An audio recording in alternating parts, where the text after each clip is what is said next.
Meme king. I'm the meme king, not the meme lord. The meme king.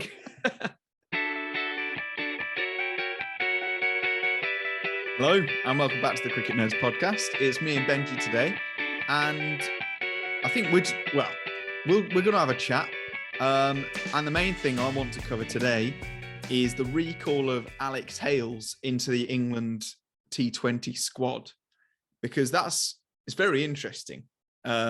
So obviously Bairstow, he was billed to be the replacement for Jason Roy as the opener. And then he played golf and broke himself, much to the detriment of English cricket, really, because he was in the best form ever.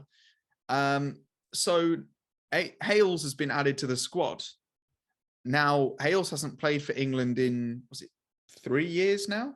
Mm-hmm. After he was blacklisted for using recreational drugs or testing positive for recreational drugs after being given like a last chance saloon by Owen Morgan following the the Black Bull incident with Ben Stokes. So yeah, like Alex Hales has been the naughty boy for a while, but looks like since Morgan has gone, we might actually see him play for England again, which is a bit exciting. I think quite happy to see it. What's your opinion? Like, do you think he's going to do well? I mean, the thing is, yes, he's in the squad, so we're getting a bit ahead of ourselves saying he's going to, be playing. What's happened is he's been called in to the T20 World Cup squad, which is great news, I think, anyway, because he's been in really great form and he's been close and being talked about as having a recall for some time now.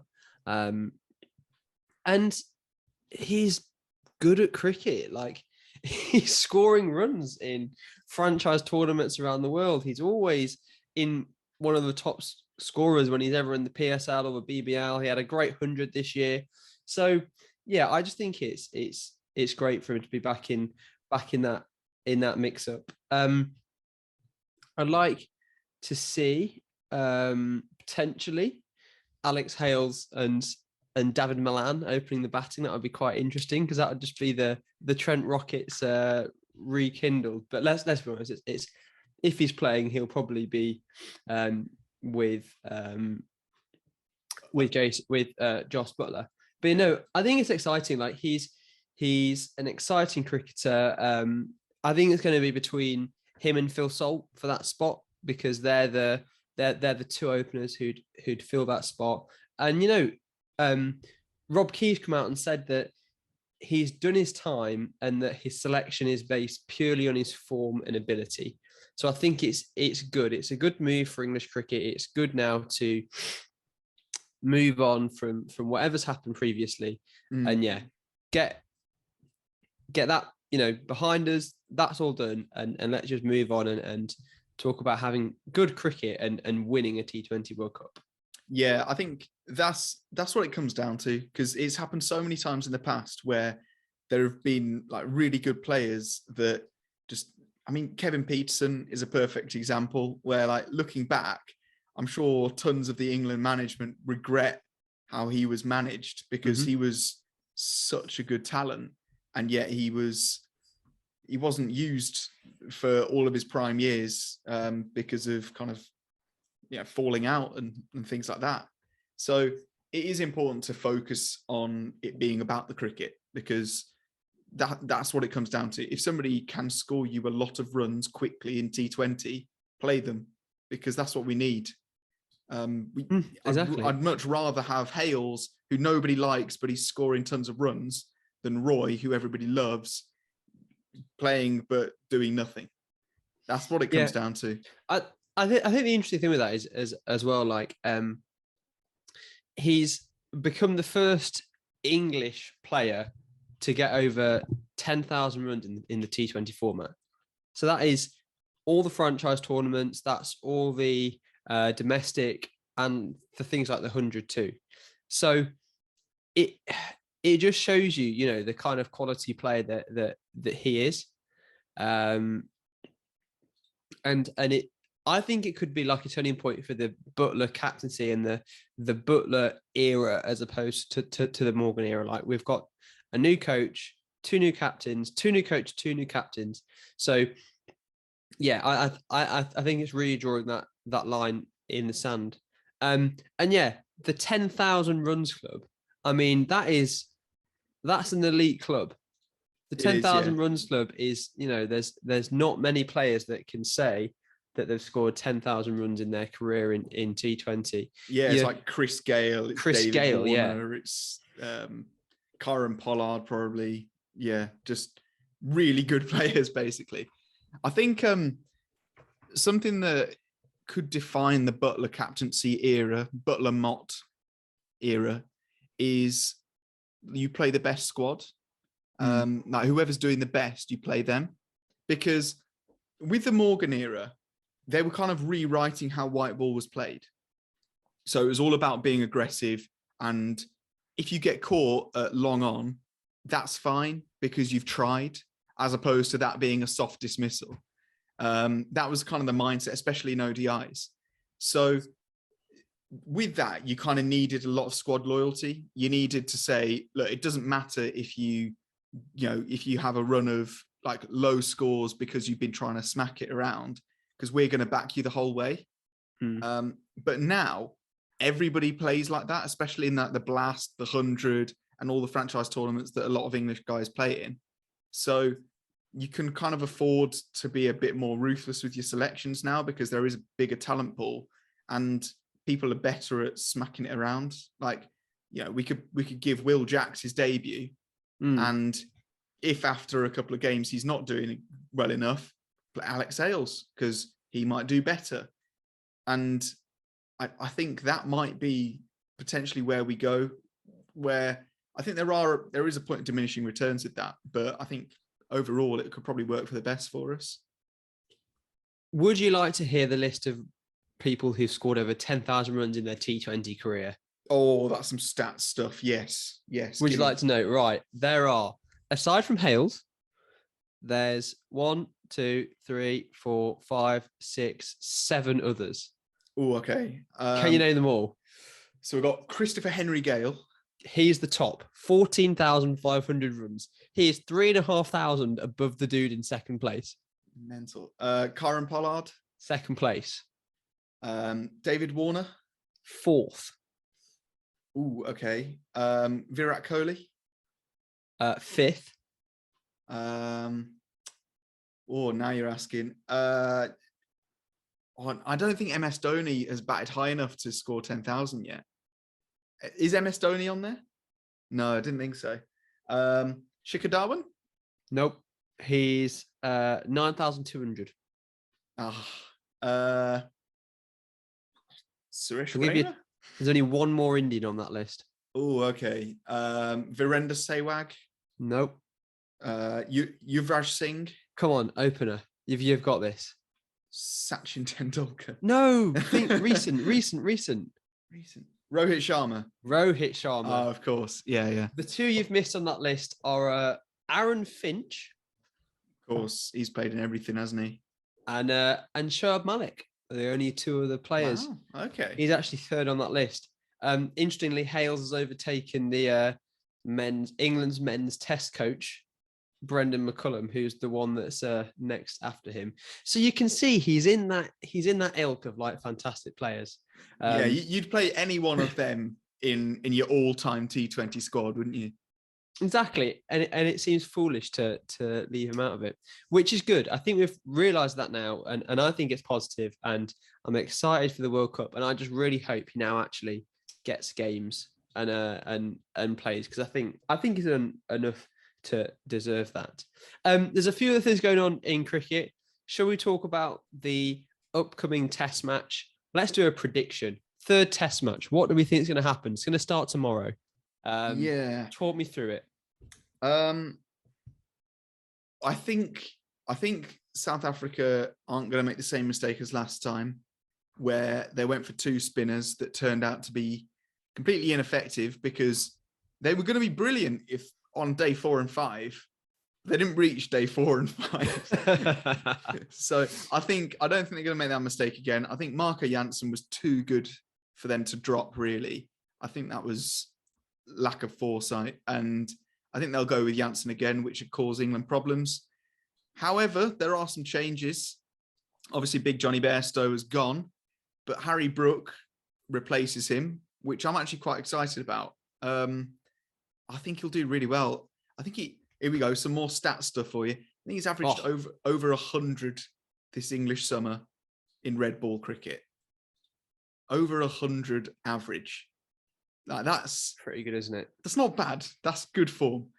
The only thing that I'm worried about is the fact that he hasn't actually played any red ball cricket for a little while now. But I'm hoping that the form is carrying on and we haven't just missed the best of Harry Brook. Because I would love for him to do amazingly. I think it'd be brilliant. And then I think Rassie van der Dussen's out now.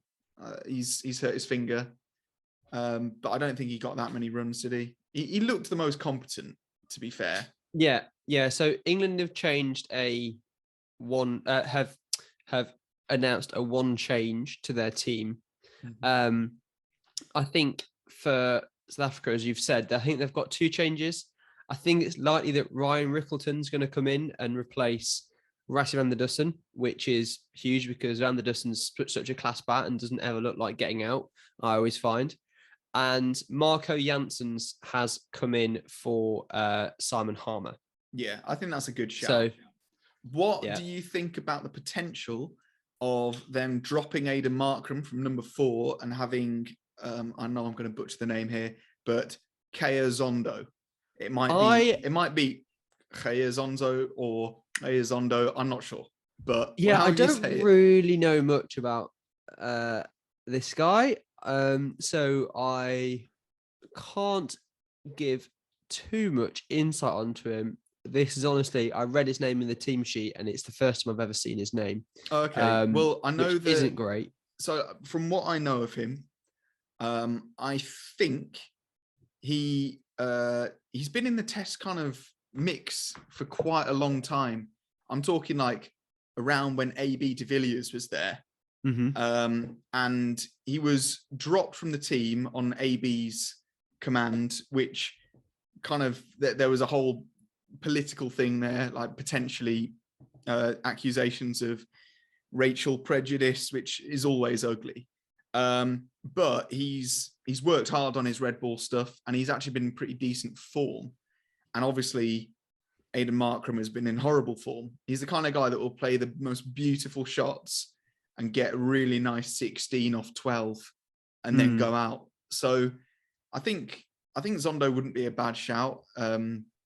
I really think Markram needs to work harder for his spot here because at the moment he's getting gifted innings and he's doing horribly. Granted, bowler friendly conditions against one of the best, like an attack with Broad and Anderson in it. But even so, yeah, he needs to do better. But yeah, I'm quite excited for it. Who do you think is going to win, Bench? Unbiased, obviously. Yeah, so it's the Oval. Ollie Pope's home ground. Ben Folkes' home ground. I think we're going to see a big ton from Popey in the first innings. I would love that. I really want Pope to do well. Big ton from Popey in the first innings. And I think we're not going to see a win by an innings, but I think England are going to take a 4-day thriller. I don't think we'll go to day 5 because that's just not been the whole story of the of the summer. It's September now. You're not going to get day 5s, are you? People are going to get too many wickets. Oh, I don't know. I think we're going to see a day 5 because of rain. Okay. Oh, maybe. Yeah. I've got that feeling. That'll be the only thing. But no, I think England come out on top with a day 4 or 5 win or a rain affected draw. Okay. Yeah, I think England are going to win.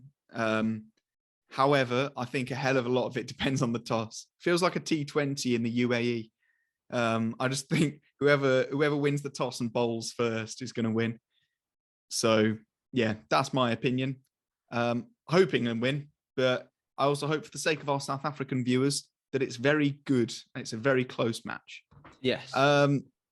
Finally, I want to talk a bit about the Asia Cup, because I know it's not been the most popular topic on our channel, plummeted in views and subscribers. However, it's been quite interesting the last couple of games because India are out.